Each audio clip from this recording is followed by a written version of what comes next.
melawai.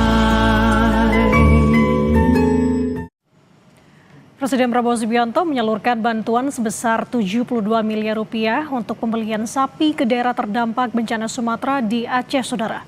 Bantuan daging sapi ini untuk keperluan tradisi Mogang jelang Ramadan. Mogang adalah tradisi memasak dan menyantap daging sapi yang dilakukan masyarakat Aceh jelang momen besar keagamaan. Menteri Dalam Negeri Tito Karnavian bilang daging sapi bantuan presiden ini sudah didistribusikan ke 3.042 desa di 19 kabupaten kota di Aceh. Bantuan ini diserahkan langsung pada bupati dan juga kepala desa.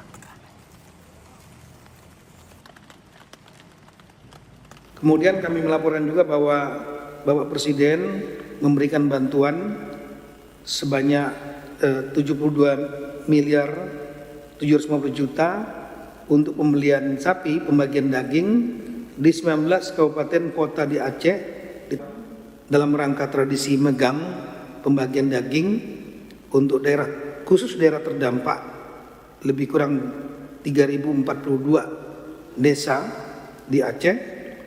Ini sudah disalurkan langsung dari Kementerian Keuangan kepada para pemerintah, bupati, wali kota masing-masing.